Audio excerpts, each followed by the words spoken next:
Right, okay. Good evening, everyone, and welcome to St Michael and St Wolfhard's Church. And so nice to see so many people here. Now, just one or two safety things. There is a toilet in the church. It's through the door at the back there. And if there is an emergency, if there's a fire or anything, the emergency exit is through the door as you came in, and the other door is through the vestry. Okay? Well, there's not going to be any emergencies, so we're okay. And there is another exit over in the far corner as well. And we're going to start off with Richard, who's going to read a couple of poems just to set the scene. Richard.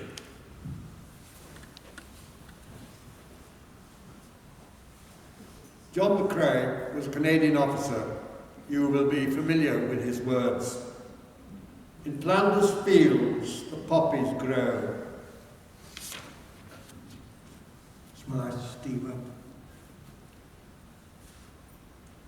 Between the crosses, row on row, that mark our place, and in the sky the larks sing bravely, singing, fly scarce heard amid the guns below. We are the dead.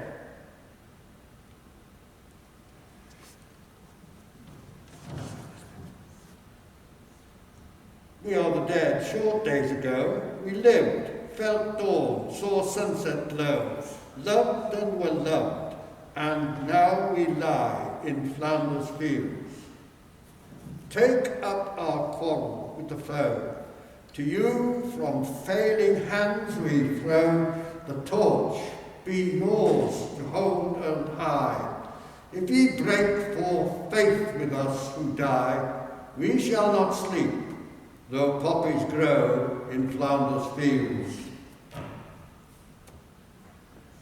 John Pudney wrote these lines in the back of an envelope in a London Blitz. For Johnny. Do not despair for Johnny Headinair. He sleeps as sound as Johnny underground. Fetch no shroud out for Johnny in the cloud, and keep your tears for him in after years. Better by far for Johnny the bright star, to keep your head and see his children fed. I leave it to your speaker. Thank you. Okay, thank you, Richard. Very appropriate for today, Armistice Day, the 11th of the 11th month. Now on to our main attraction tonight, a talk by Steve Booth on Stone in the Second World War. Steve. Thank you, Phil. Thank you for doing me the honour of allowing me to give this talk today, 4 days. Now, Stone and the impact of World War II. A lot happened, as I'm sure you will appreciate. Stone has always been very active in so many different ways. And I want to start off really with the picture of the town, one aspect of the town, as it was in 1938. Now, can you see if I stand or shall I sit down? If I go like this, can you still you can see? Right. Now, aerial view of the town in 1938. Now, it's amazing really how little has changed. Certainly the buildings, second story and above, have hardly changed. But the biggest difference, obviously, you can all see that, can't you, is the old gasometer, which used to be part of Stone Gas, Light and Coke Company Limited, in the days before North Sea Gas. And other things, obviously, Jules' Brewery at the top, where B&M is today. The market area, you can perhaps just about see that in the middle. Amy's Alley, of course, hasn't changed, and that stands out, doesn't it, in the centre of the picture. But then, at the back, you've got the old where Morrison's is today. There were quite a few sort of factories and things. Quite important was the Vernon Shoe Factory, and also the factory site which was used by a firm called Alvis of Coventry. And it's interesting that during the war they did a lot of work employing local people repairing Rolls-Royce aero engines. So Stone itself as a community did a lot. As I want to show you, many people born in Stone with Stone connections also did a lot. Now, that's a picture of Walton before the war. As you can see, it says, looking from what is now the A34 roundabout towards Stone. And it's interesting again, because some things haven't changed. A lot of things have, obviously. The road is now wider and properly tarmacked. There's no zebra crossing in this picture. What you have got, though, on your left-hand side at the back, you've got the Mount. Quite an important building in the town, which is still there. And then in the distance, you can perhaps see you've got Elm Terrace, the lovely little cottages near the bridge, which is still there. And of course, that's where the old bridge was. I'm sure many of you can remember. And you can still walk over it, of course. Now, Stone itself wasn't behind the times in 1938. If you wanted things, you didn't really have to go further afield. As it says there, you could obtain the latest home appliances from Smallwoods. Smallwoods, who at the time were based at 53 High Street. And as you can see, did everything. And if you wanted the latest appliances, in particular the latest fires, then they could provide them.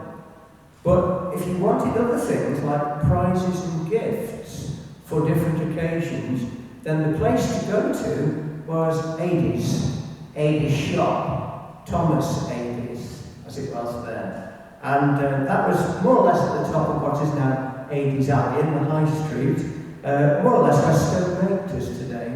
But it's interesting there that the Adie family really did. They were one of the families that dominated Stone, and they had their own printing works, the Victoria Printing Works in Mill Street, and they printed many items there, including, perhaps the most important of all, certainly for historians, Adie's Annual, providing tremendous amount of information about Stone, including who lived where.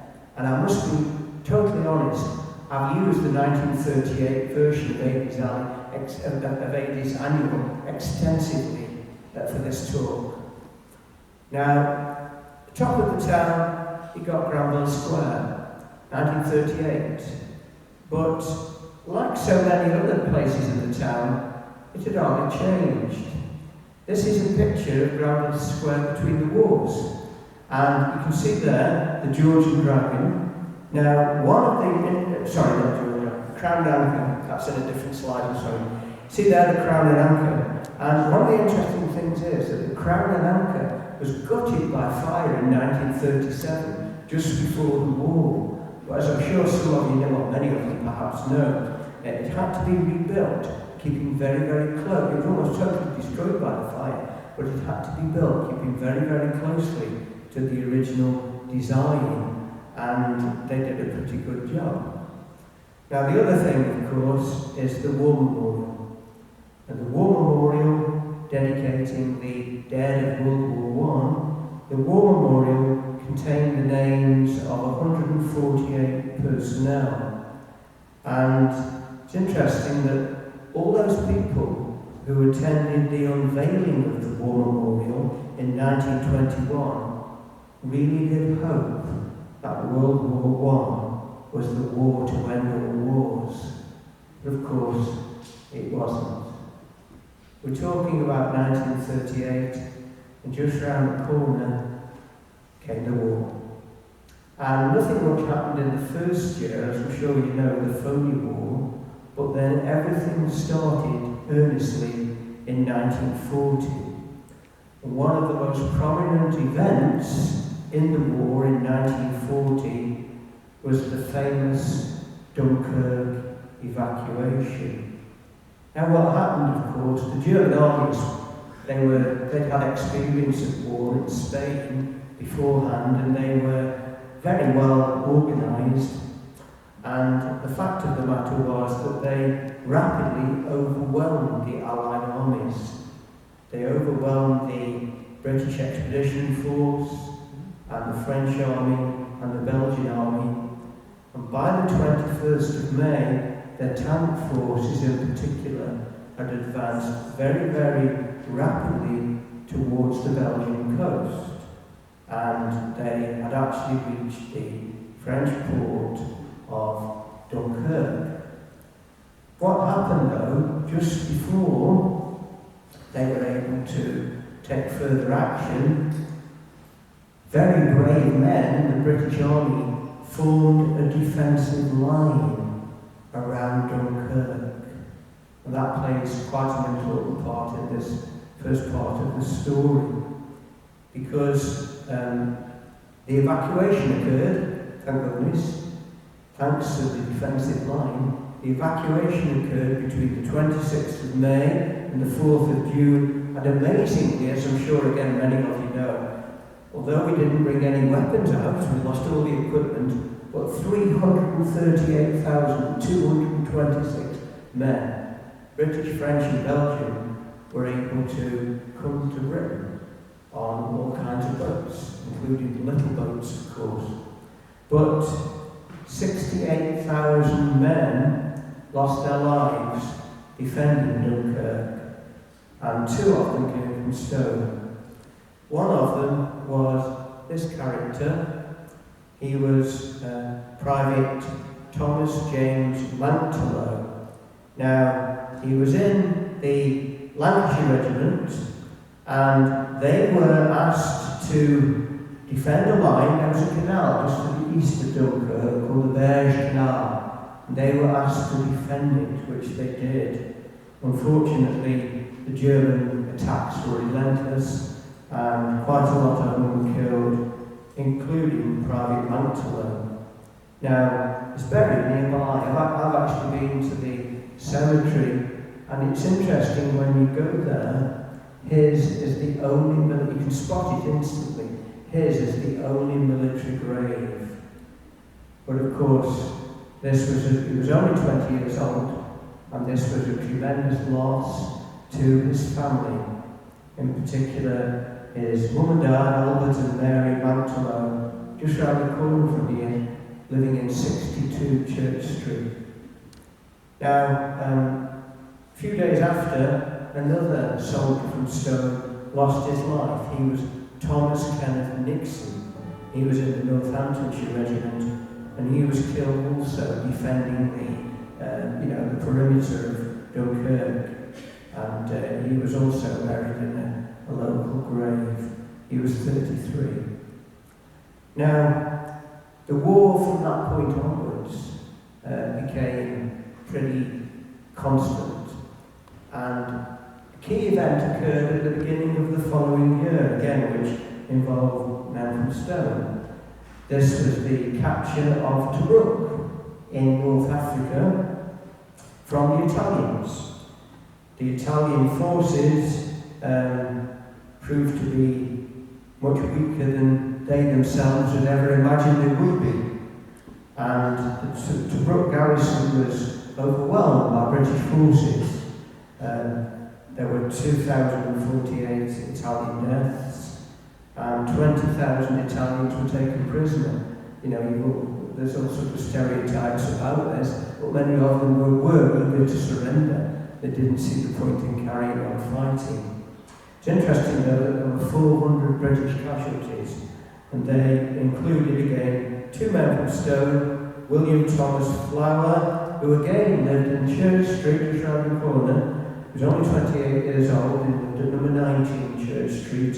He was in the Royal Engineers. And then another soldier in the Royal Engineers, Vincent Davenport, he was 28 as well, and he lived in Alton Road, number 456. And they were both killed in the capture of Tobruk. Then the war gathered strength, and the Germans became involved. And what we didn't realise immediately was that the Germans were being led by quite an able commander. He was called General Lieutenant Erwin Rommel. You all know the name, don't you? And Rommel proved to be a brilliant organiser. And what happened? We carried on trying to push enemy forces out of North Africa, and we invaded Libya. And having invaded Libya, we thought things were going to be very easy. But unfortunately, Rommel brought in his tank forces, which were really well organised and fought in France, and they overwhelmed our soldiers, our armies. Now, the result was there were 2 more deaths involving men from Stone. One of them was a sailor. He was on board this ship here. He was called Cyril Higginson. He was 28 years old. And Cyril, he was on a stoker on board this ship, HMS Galatea, and it was torpedoed by a German submarine just off Alexandria in Egypt. And all the crew lost their lives. And soon after, in the big attack that Rommel was launching against a place called Benghazi in Libya, a gentleman called Harold Hughes, who was a driver, was driving for the Royal Army Service Corps. He came from number 114 Old Road, just got married. His wife, Florence, was living there waiting for him to come back. And he was killed by the tank attack at Benghazi. As you can see, the losses were mounting up. Then there was another casualty soon after, because we realised that to keep the African campaign going, what we got to do was use Malta, the little island of Malta, which I'm sure many of you have been to, in the Mediterranean, because it was such a useful base for supplies.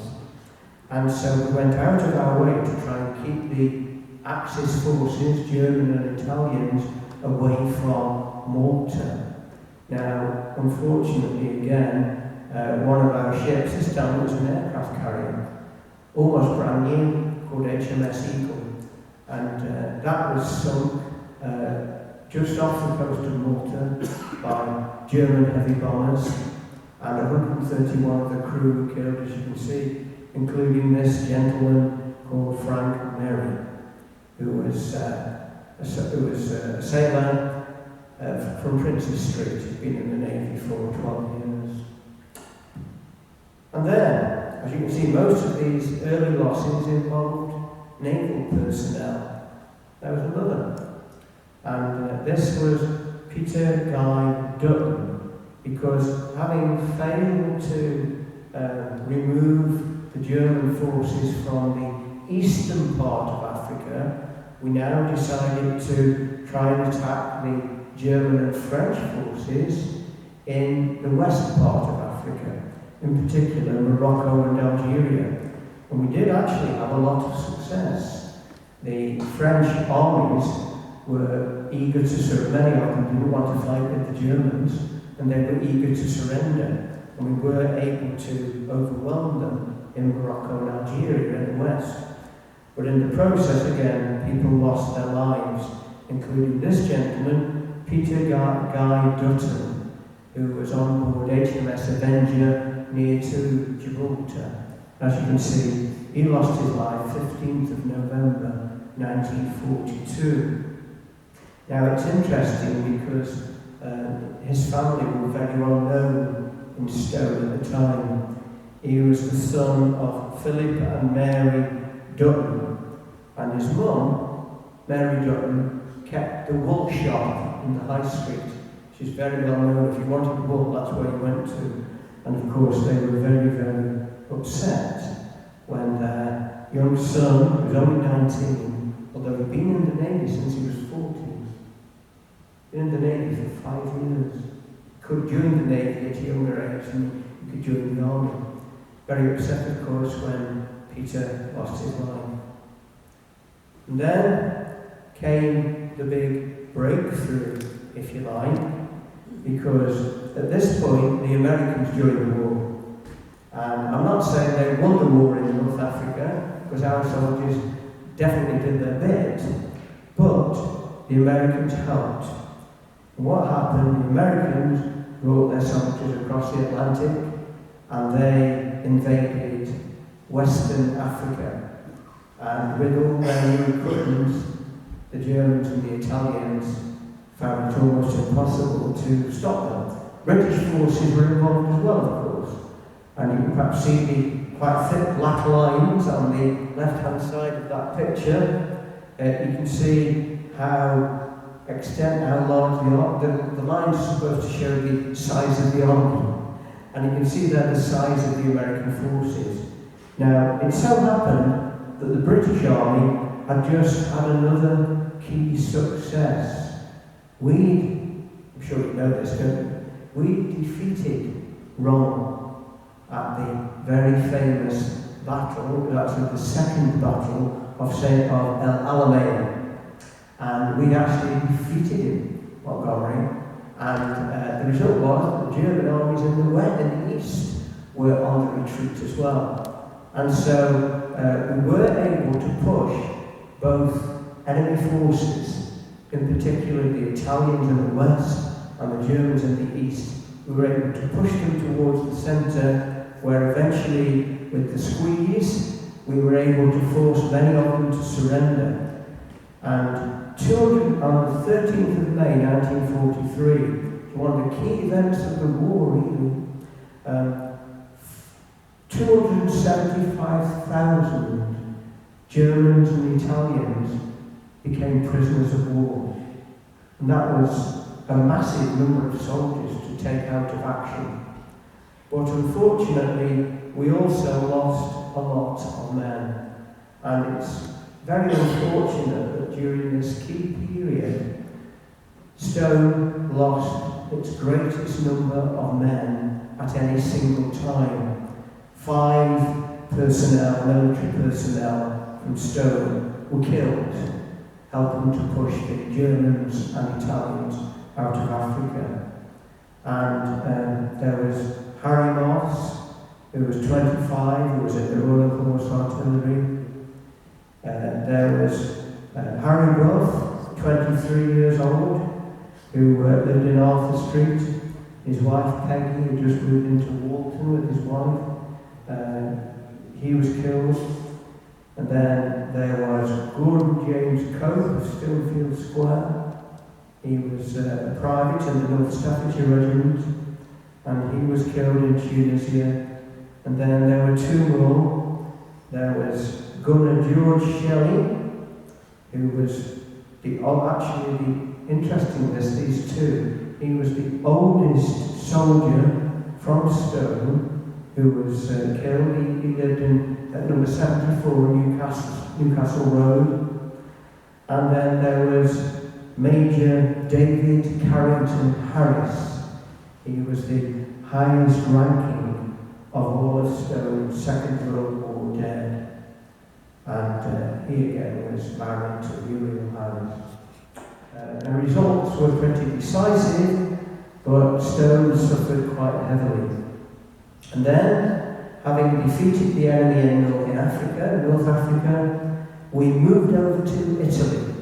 And the first place we attacked was the island of Sicily. And there was a very rapid advance in Sicily.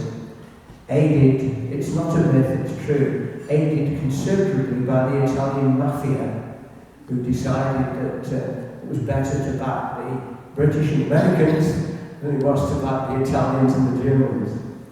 And Italy was rapidly overrun, and again, many of the German soldiers surrendered, but perhaps an even greater percentage of Italian soldiers surrendered.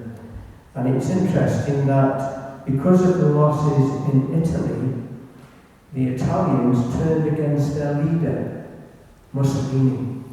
And because of what was happening in Sicily, Mussolini was overthrown in July 1943. It played a key role. The Americans attacked in the west of Sicily. Our armies attacked in the east of Sicily. And many of them went into action around the famous volcano, Mount Etna. And it's interesting that again there was another man from Stowe who lost his life. He was Private Thomas Mason. He'd come from Stowe, but he moved over to Canada. And he was fighting in the Royal Regiment of Canada. And he was buried in the newly created Canadian War Cemetery at a place called Agira. It's on a mountain very close. I've been there to see it. It's on a mountain very close to Etna. And you get an incredible view. It's definitely a very, very symbolic place to go to. But having overwhelmed Sicily, our armies and Mussolini had surrendered, of course, and we then decided to invade the mainland of Italy. But one thing that happened almost immediately, it was probably predictable after Mussolini's surrender. One thing that happened almost immediately was that the Italians not only decided to stop fighting with the Germans, the new Italian government, now that Mussolini had gone, decided they would actually change over their allegiance and start fighting on our side. So as we invaded the mainland of Italy, the Italian army became one of our allies. It took ages before they got involved in any battles, but they were on our side. But the Germans were determined, now the Italians were out of the way, not to give in. And I don't know whether you can see the black lines in the centre of that map. They're quite important. They are known, they're mountains, and they are known as the Gustav Line.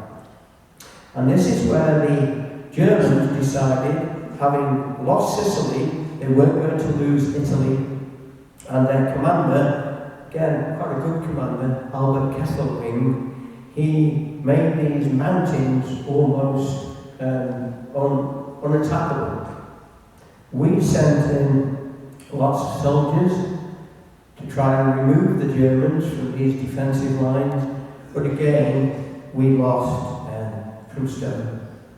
And on October the 27th, 1943, a young corporal in the Royal Fusiliers called John Thomas Plant, he came from 17 Mount Street. He was killed, and then soon after, a character called Albert Edward Bray from Aston, he was in the Royal Fusiliers. He was also killed trying to penetrate the Gustav Line.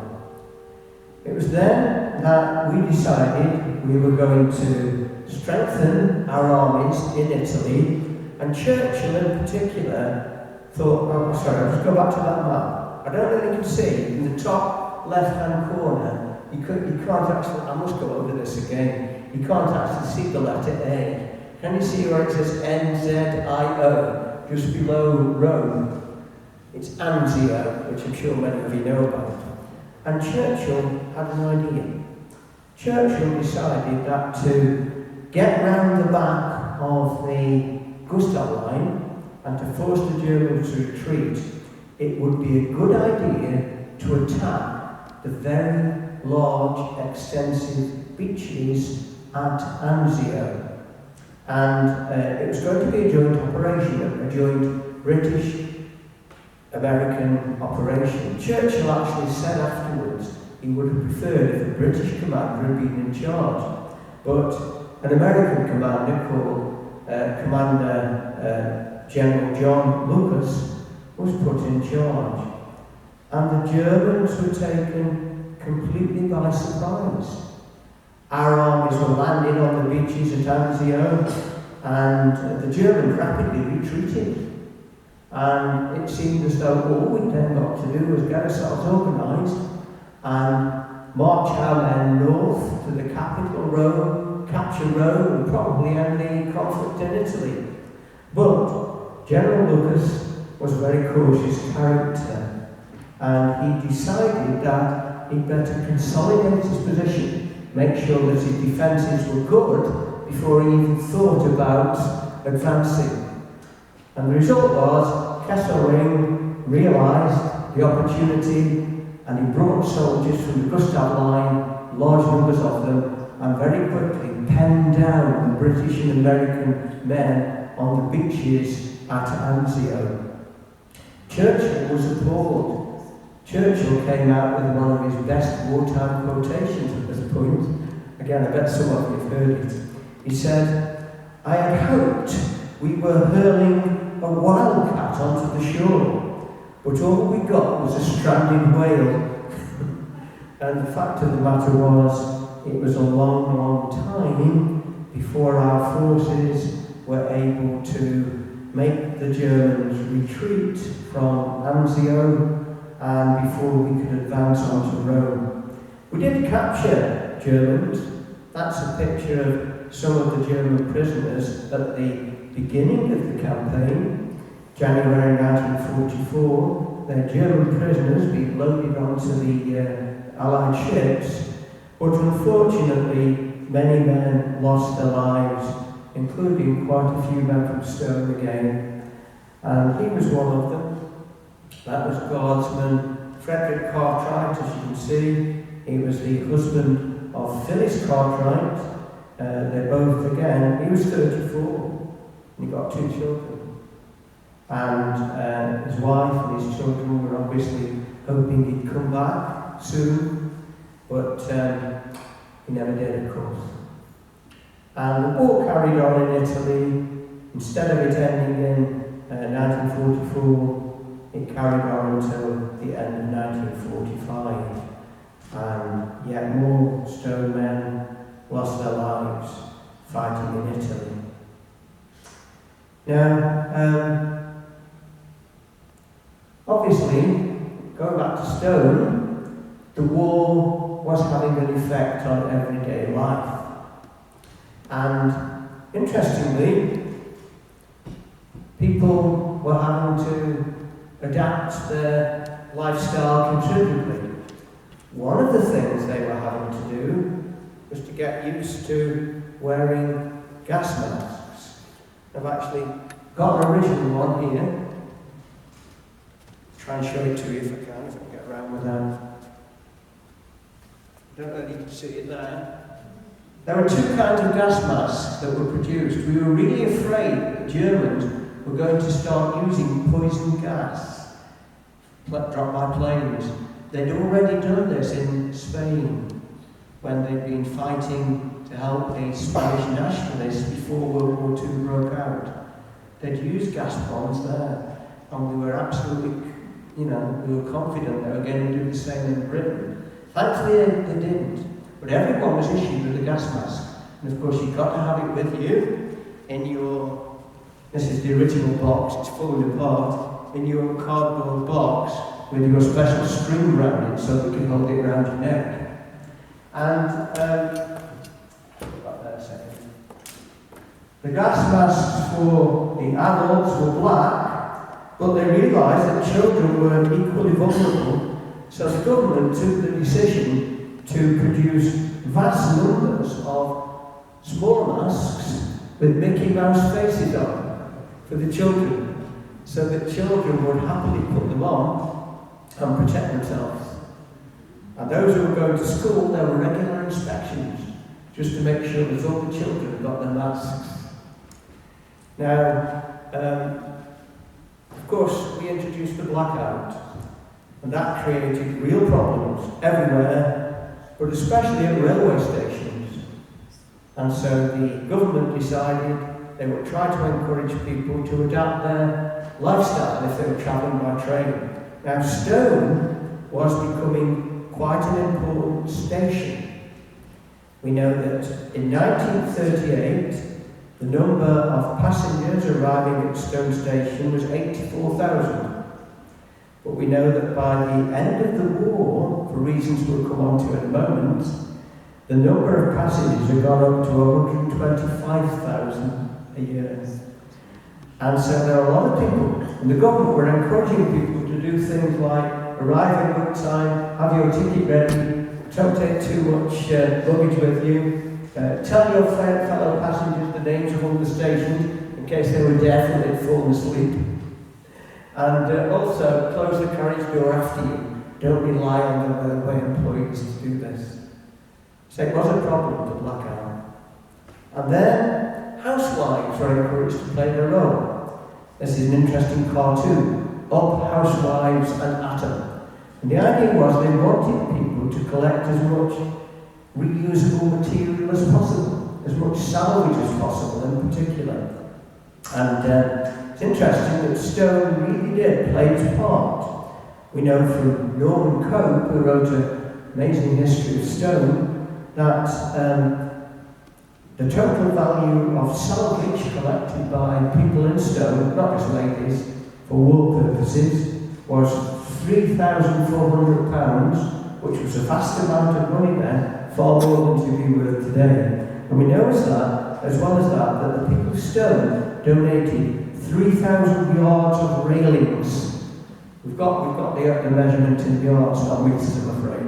But these, of course, could then be requisitioned for all sorts of military use. And then, of course, there was rationing. Before the war, Britain had become very, very dependent on imported goods. 20 million tons of food every year was being imported into Britain just before the war started, especially things like meat and cheese and sugar and cereals and fats.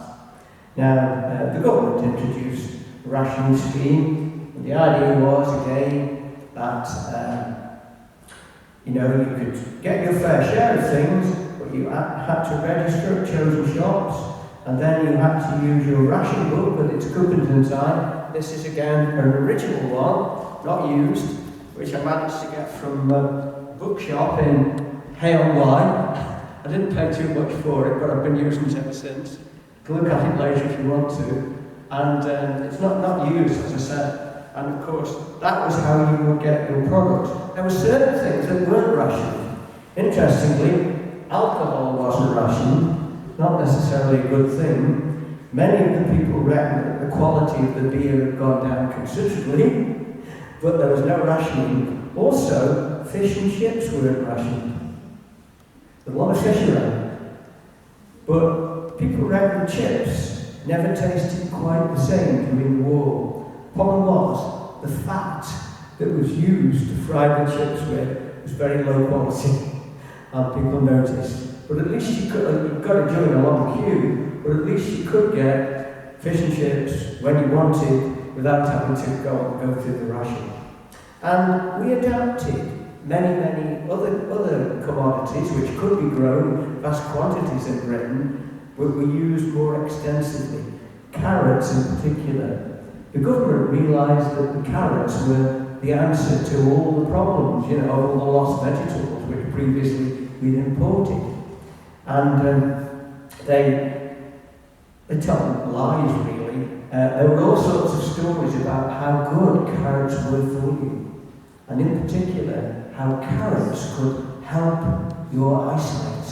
How they could help you see better, especially in the dark during the blackout. There's no scientific evidence whatsoever that this is the case. But people came to believe it. And little children were encouraged to, they couldn't get ice cream lollies, but little children were encouraged to eat carrot lollies, which were more or less the same shape, and which were decorated in different colours. And people bought those, rather than the real ice cream ones. And carrots did play an interesting role, as you can see there, carrot jam.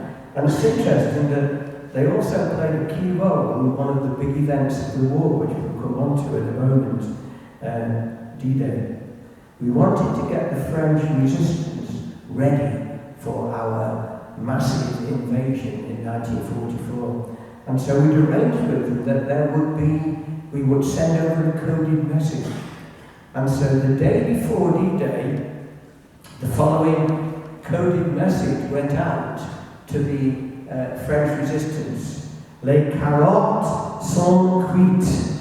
Je répète, les carottes sont cuites, which means, if many of you know, despite my terrible French accent, the carrots are cooked. Now what that meant, of course, carrots were usually the last piece of veg to be cooked during a meal. And so when the carrots had been cooked, the meal was ready. That meant, of course, that the British forces were going to invade the following day. Germans hadn't got a clue what it meant, but the French knew. And we really did experiment. See what I put there? Would this count as a sweet dish? Vinegar cake? I don't know how many of us would develop a taste for that, but some people did, of course. It became quite a desirable thing. Other commodities were in plentiful supply though, and in particular milk, and vast quantities of watered down milk were produced, but milk was encouraged, especially for growing children and for pregnant ladies, and people would be given priority by milk suppliers if they'd got big families or if there were ladies who were expecting. And then, of course, many of the local people got involved, many of the ladies got involved in all sorts of organisations, including, of course, the Women's Voluntary Service, WW2, and especially areas where American soldiers had appeared, because they could help the the Americans had got no one to do it for them. They could help the American soldiers by doing things like donning clothing. And they did. And it's interesting, of course, and I bet you know this, don't you, that in Stone there was an increasing demand for this. One of the reasons why so many more people were arriving at the railway station was because many of them were Americans who were on their way up to Yarnfield. And Yarnfield had got a few amenities, but no disrespect, but not as many as Stone. And so a lot of the soldiers spent much of their time down in Stone. And we know that St. Joseph's Hall in Station Road, not too far from the station, of course, that became a very well-known place for the American soldiers. It became a canteen, and it rapidly earned the nickname the Dugout. And as well as that, of course, the Americans went to most of the local pubs. Phil Leeson's written a brilliant article on this, by the way, which appeared in the Gazette a few years ago. But US personnel contributed greatly to the life of the district, and there were fairly regular dances. They used to hold dances at the Crown Hotel and also at St. Joseph's Hall. And these became really well known. We're talking about the trains, and we know that when the dances were taking place, large numbers of young ladies would come down on the train from Stoke to attend the dances and compete with the girls from Stoke, who probably didn't feel very good about this, because they wanted to get to know the American soldiers themselves. And there were all sorts of reasons, but one of the reasons, of course, was that the Americans had access to all sorts of goods which people couldn't normally get. Our army had got its own supply store called the NAFI, but the Americans, of course, they'd got their own version of this called the PX stores. Now, my own father, he was in the Royal Artillery, and at one point he suffered a war injury, and he was sent up to Northamptonshire. He went to an American base called USAAF base Polbrook, and there was a British there was a little hospital there where he stayed for a while. And the people who were in the hospital who were recuperating from their injuries, they were allowed to go into the American base. And the one thing they were all allowed to do was to go into the American stores, the PX stores. And my dad always used to talk about how amazing it was. He couldn't get much at all in the British Navy, but he'd get every brand of whiskey he wanted in the PX stores. And ladies could get things like nylon stockings, you know, and it was a massive attraction. Well, it was like that from Stone. I'm not saying that's the main reason why all the young ladies started going out with the American soldiers, but many of them did, and many of them got nylon stockings. Anyway, let's move on a bit. Now, Stones have been honest at this point. I've got a lot of this information from the Stone Royal Air Forces Association, and they've given me a vast amount of information, and I'm very, very grateful to them for this. But we start off with this. You've all seen the picture outside the Star Pub. It's fading away, it needs restoring, but you've all seen the picture, the famous Star of Stone Spitfire. Now, what the government did was to encourage communities to try and raise money to pay for their own Spitfires. They were such brilliant planes that the government wanted as many as it could, and it couldn't afford all of them, so it encouraged townships to raise the money themselves. And there was a special meeting at Stone Rotary Club on the 21st of August 1940, and it was decided at this meeting that it would be a good idea for Stone to try and raise the money for its own Spitfire. It was a lot of money, it was £5,000, but we decided to go ahead. And almost immediately, people in Stone became quite enthusiastic. John Gould, they donated 100 guineas, so did Stone Rotary Club. And Lotus Shoes, they gave £100, but said that for every pound raised by their employees, they would match this. And the amazing thing was that £5,000 was the target. By October 1941, it had been raised, and the Spitfire could be made. The government gave permission, the special committee involved with this gave permission for the new plane to be called the Star of Stone. And having been constructed, it was then sent off to be used. It was actually sent off to be used by the Norwegians who were on our side, the Royal Norwegian Air Force.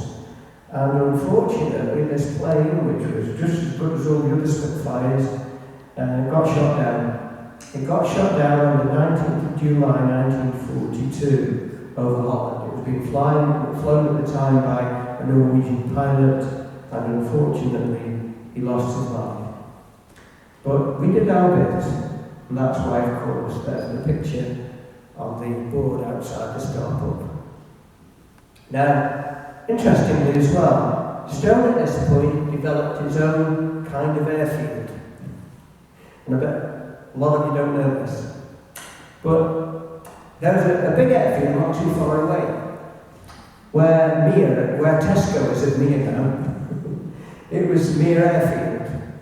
And that started off as a civilian airfield, but then during the war, it rapidly became a training base for pilots. And what they did, they brought in these planes, they were nothing like the Spitfires, but they were called Mars Magisters, and they were ideal for training.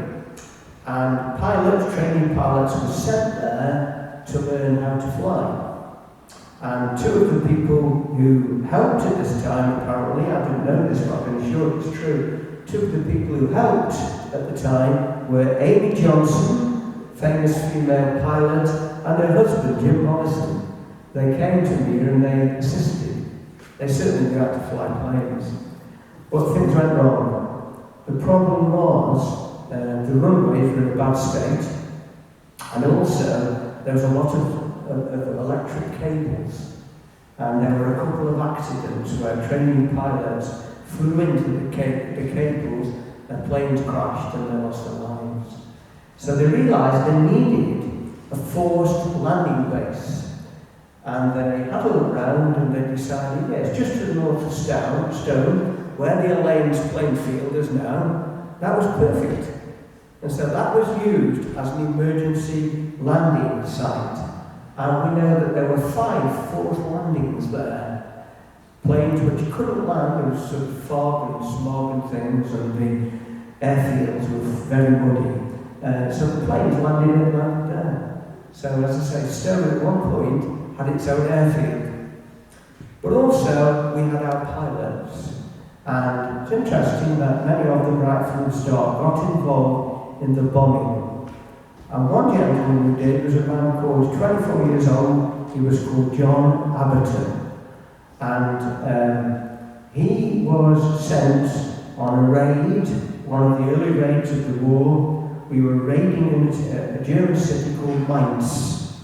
And Mainz was very, very badly damaged, so we dropped 200 tons of bombs on it on the 11th of August 1942. But unfortunately, one plane didn't make it. That was the plane being flown by John Abberton. And shortly after takeoff, a fire broke out on one of the engines, and they realised that they got to abort the flight. They were flying over built-up areas, and John Abberton, the pilot, ordered the crew to bail out, but stayed at the controls himself. Very, very, very brave man. And he crashed into woodland and lost his life, rather than see the plane crash into a town or a city. And he's buried in Stone Cemetery, as I say, one of the bravest men we produced. That's his grave in the cemetery, Pilot Officer John Abberton. But also we raided other cities. One of the cities we raided was Nuremberg, and again, using Sterling bombers, we actually sent 674 bombers against Nuremberg on the 28th of August 1943, the largest raid that there had ever been in warfare at the time. And this time, there was a character on one of these planes from Stone, Albert Clark, from 25 Alexander Street, and he was shot down over Nuremberg. And he's now buried in one of the Commonwealth War cemeteries nearby at a place called Dornbach. Not all of them came back, of course. Then we began to produce another kind of plane. It's often been described, and it's probably true, as one of the greatest killing machines in history, the Avro Lancaster.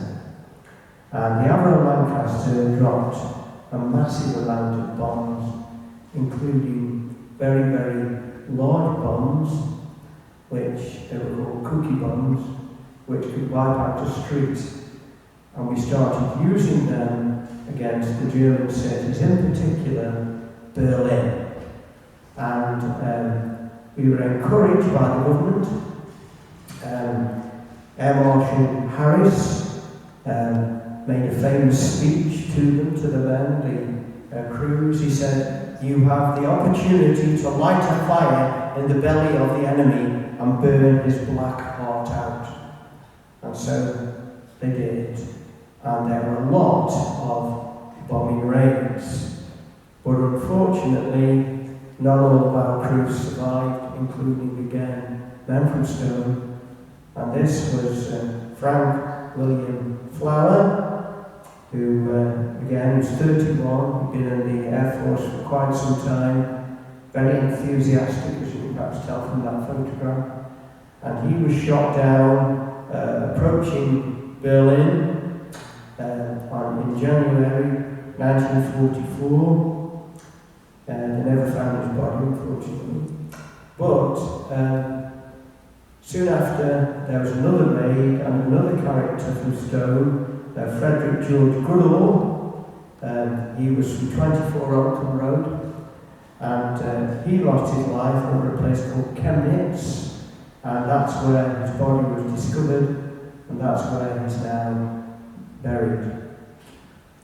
And then, final bit on this, of course, not all of the people who lost their lives, who were in the Air Force, went on bombing raids. Some of them were learning how to fly, learning how to become proper pilots, trainee pilots. And one of the characters was called Frederick Evans. 24 Copies Road in Stirling. And this plane crashed over Britain during training near Cambridge, and he is also commemorated in Stone Cemetery. Now moving on, aware of the time, getting on to the, if you like, the really, I'm not saying the others aren't interesting, but the really interesting things. D-Day and beyond. It's interesting that D-Day occurred, of course, on 6th of June the day, but before then, people from Britain played a key role, an interesting role, in making sure that D-Day was a success.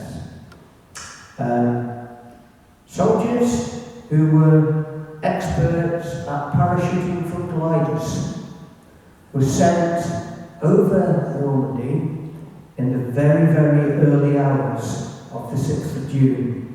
It was actually 15 minutes past midnight when they landed in Normandy. Where did they land? Some of you might know this place. They landed at a really interesting place. It's now called Pegasus Bridge. It's over a canal called the Caen Canal. And they landed there for a very good reason. The Pegasus Bridge was the only way of advancing eastwards from the Normandy beaches. And we realised that if the Germans destroyed this bridge, as they had got all sorts of plans to do, before we could get to it, it didn't matter how successful we were on the beaches, we couldn't send all our heavy equipment eastwards into the rest of France and Belgium and all the other places. So these soldiers all landed, and they managed to capture the bridge before the Germans could destroy it. One of the reasons why they were able to stop the Germans was because a lot of information had been sent to them by the French resistance. They knew where all the detonators were, to destroy the bridge. And in particular, there's one building which is really interesting, which is just to the, I don't know if you can see it, I'll show you where it is exactly, you can see it. It's that building there, can you see it? Now, if you go there today, it's a cafe. It's called Café Gondry. And the man who owned it at the time, Georges Gondry, he had been sending the British information for a long time. And it's interesting that when they captured the bridge, his cafe became the very first place in France to be liberated by the Allies. And they've never forgotten that. The soldiers who managed to capture the bridge then dug in, but before they did that, George Gondry went into his garden and he got all sorts of things buried there that he hadn't wanted the Germans to get their hands on, in particular bottles of champagne. And he is supposed to have dug up all these bottles of champagne and then presented them to the British soldiers. They weren't allowed to drink too much because they still got to be able to fire their guns, but they celebrated. It was a joint thing. Now, the cafe's there, and I must be honest with you, I'm aware that I won't go on for too long. I used to go there. I used to be a teacher, and I used to take pupils from St. Joseph's College, used to take them there quite regularly. We used to go around the beaches, and we used to go there, and they used to see the Pegasus Bridge, and they always used to have food and drinks in the cafe. At the time, it was being kept by Françoise Gondry, who was the daughter of the man. I don't know what's happened to her since. It's quite a while ago. But I know that we used to go there and we used to explain in our broken French what we were doing and how we were going to onto the beaches. And the children we used to pay for it, but they always used to order drinks. They used to have glasses of orange juice. But then, the lady in question, Françoise Gondry, used to come around and she used to say, "So you are visiting these historic sites, and you all know that this was the first house in France to be liberated. Will you sing a song with me?" And so she used to get them to sing the song, and the chorus was "Vive la France, vive l'Angleterre." And if all the children sang that at the top of their voices, She used to go around and refill their glasses for free. They loved it. They were so grateful, for what we'd done. Anyway, a man from Stone lost his life in the attack. He was a very brave soldier, a very, very well-organised soldier called William John Sylvester. He was 23, came from Covent Gardens, and unfortunately, in the capture of the Pegasus Bridge, he lost his life.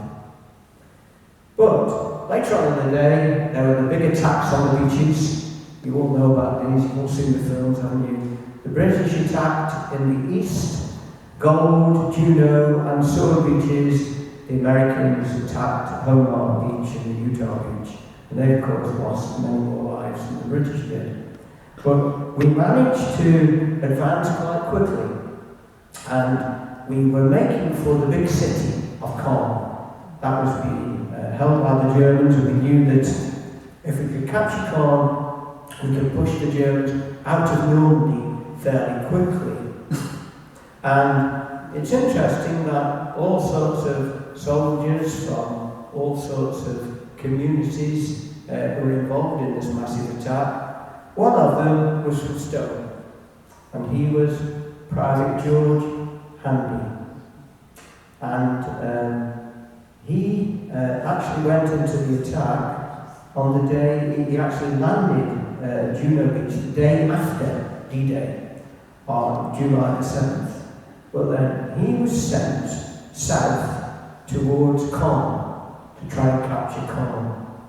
And the Germans were determined that they'd lost the beaches, but they were determined that they wouldn't surrender the city. Hitler issued an order. Every square kilometre must be defended tenaciously. And Allied losses were very high, especially on July the 8th. And George Handy, his wife, worked in Airedale, lived in Stone. His wife worked in Airedale Road. She worked for a local manufacturer, Edmund Lee. And they were happily married. They got 2 children, one of whom is a neighbour of mine and a neighbour of some other people in the audience, a gentleman called Len Handy, famous for a long, long time as a milkman in Stone. And he was the son and the daughter of Christine Handy. Now, what happened? He was killed on July the 8th, and he was buried in nearby cemetery, Caen-en-Plaine. That's it. That was his grave, as he was at the time. Got all his pictures from Plaine. And interestingly, his wife, Ellen, missed him tremendously. And she'd always expressed the wish that she would like to be buried alongside her husband when she died. So when she died, Len and his sister Christine moved heaven and earth really, contacted loads of different people, and in the end got permission to take her ashes over to France so that they could be buried in the grave with her husband. She died in January 2005, and her ashes were then buried in the grave. Very moving, of course. One thing though, they weren't allowed to put her name on the grave, so it's not recorded, but at least she's buried there alongside her dearly loved husband. And then, because we couldn't push the Germans out any other way, we decided, even though there were loads and loads of French people living in Caen, we would use the Air Force. And so we did try to give the French people warning, but we brought the Air Force in and we obliterated Caen. Even when you go there today, there are some people who, they don't sort of begrudge what happened, because they were liberated, but they still, I've spoken to people who said they wish we'd done it another way. Lots of French people lost their lives in the air attacks. But we managed to push the Germans out. That was the key thing. And having pushed them out of Caen, we could then advance further east. And we advanced through France. Paris was liberated on August the 25th, 1944. Brussels was then liberated, 3rd of September, but at this point the advance stopped because the Germans again had dug in, and Hitler had brought in many more troops and he issued all sorts of orders. And so it was quite some time now before we managed to make any further advances. And one thing that Hitler had said was that the key rivers and canals should be defended at all costs. And there was one of them to the north of Brussels called the Albert Canal, near a place called Gale. And it's interesting that one of the biggest attacks, one of the biggest assaults of the British Army in Belgium occurred there. Unfortunately, we captured the bridge and managed to get over the canal, but many people lost their lives, including over 2,000 British soldiers.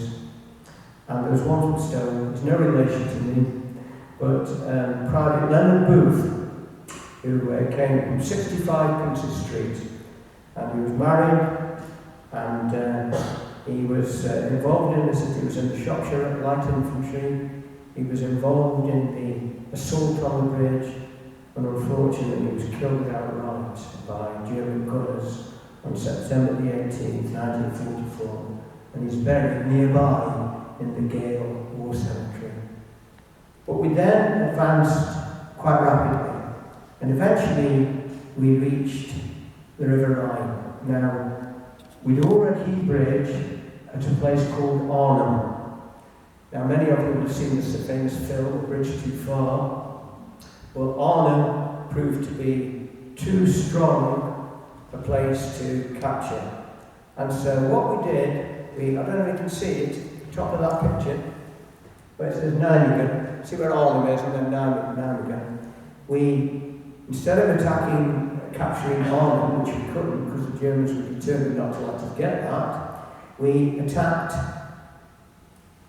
Nijmegen.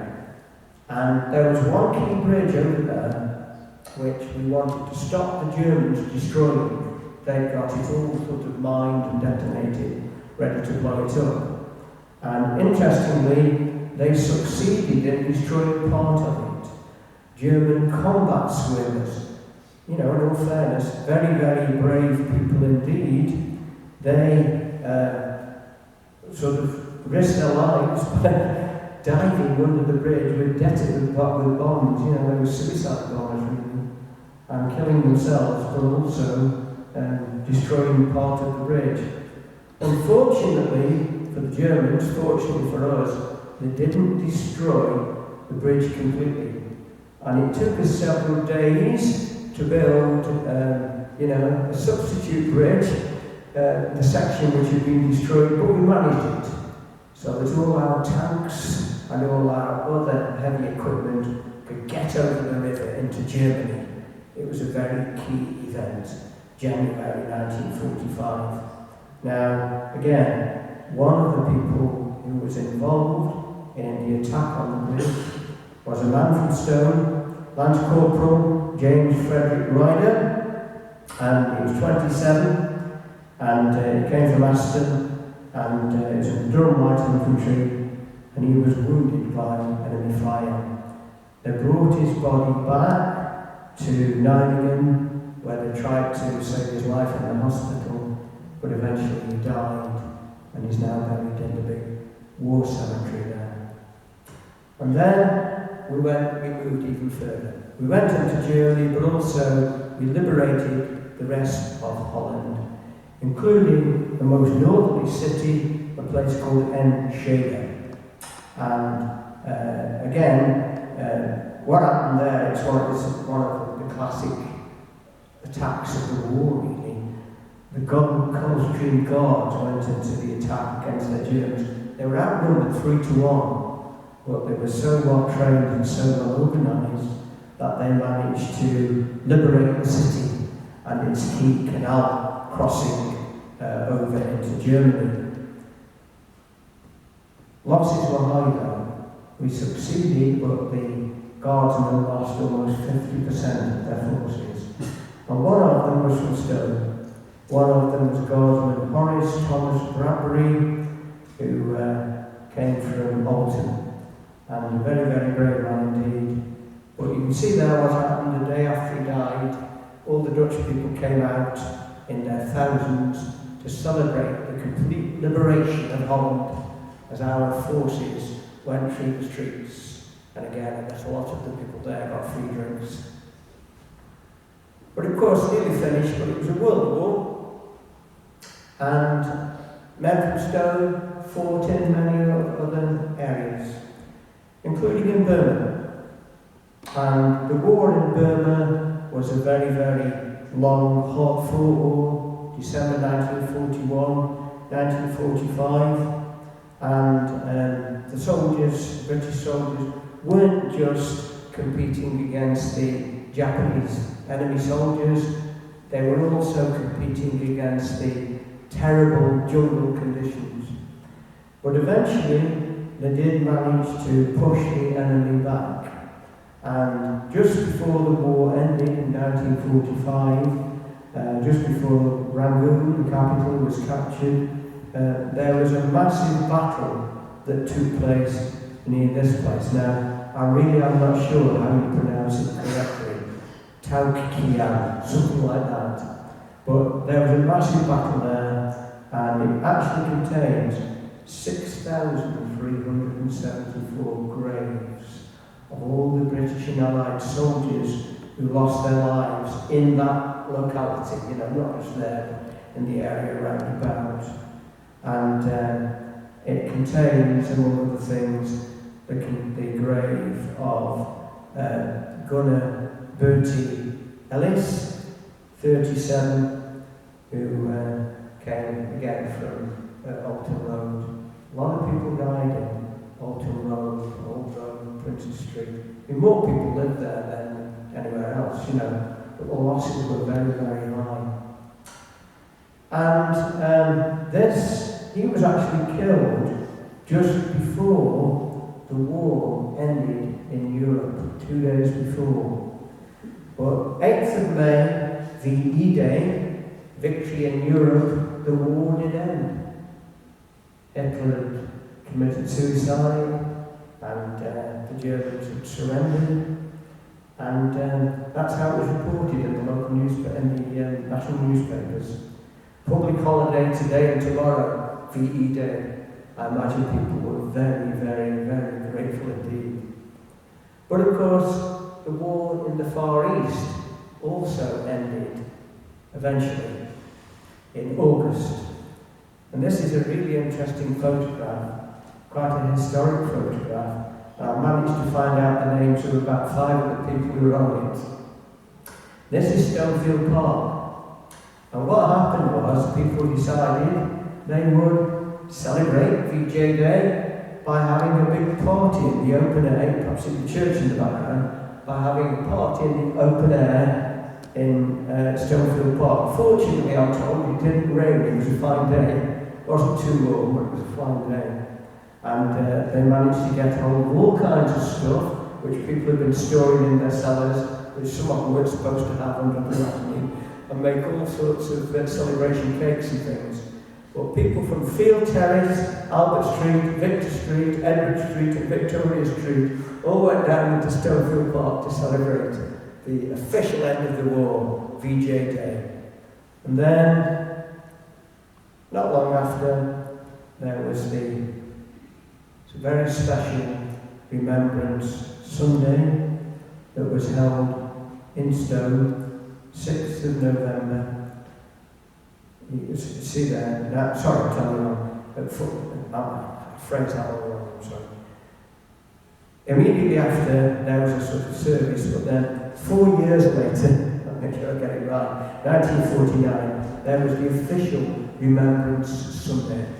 And you can see there, I can get the date right, 6th of November 1949, it was decided that we would officially commemorate all the people, all the men, many of whom I've mentioned, who had fought for their country and done Stowe proud.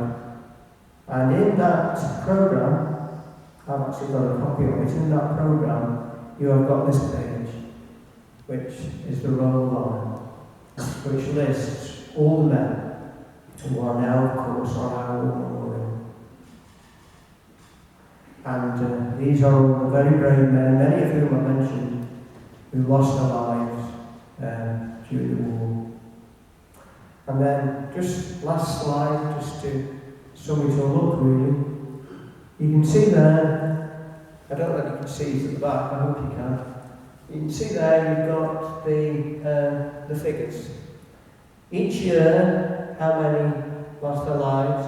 As you can perhaps see, 1943 was the worst year, closely followed by 1944. And you've got the men who lost their lives in the Army, the Navy, the RAF, men from Stowe joined all the forces and did their bit fighting in them. And underneath you've got the grand total, of course. You've got the total of fatalities, 71, 45 Army, 19 RAF, 7 Navy. And then what is really sort of humbling, if you like, I think, the average age of the men, 23, they've got everything to live for. The average age of the people who are in the Air Force, 26, and the average age of all the people who are in the Navy, 25. The men from Stowe, together with the community of Stowe, all did their bit during the war. I'm sure you'd agree with me. Thank you very much.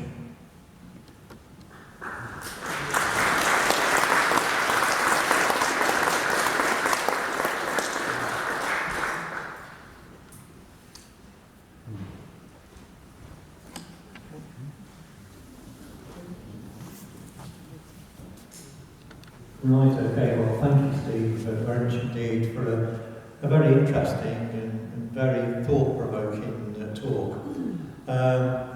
We thought it would be appropriate to conclude the evening by Richard reading another couple of poems.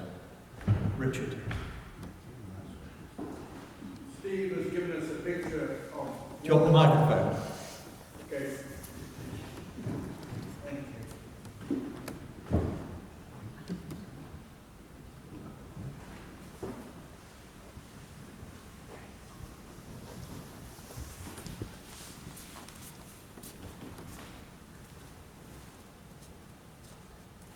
Steve has given us a dramatic picture of the sacrifices that men and women from Stowe offered to us during the Second World War. But we're here today, the 11th of November, to commemorate two wars, and the scale of those wars were colossal. And I want to finish with an epitaph which came from the Far East. You will be familiar with it. It's called the Kohima Epitaph. When you go home, tell them of us and say, for your tomorrow, we gave our today. Thank you. Okay, thank you, Richard. Before I just hand over to Steve, he wants to say a few words about some books that he's written. I'd just like to thank Steve very much indeed. As I say, it was a wonderful talk. And I'd also like to thank Stephanie, who has been recording the talk this evening.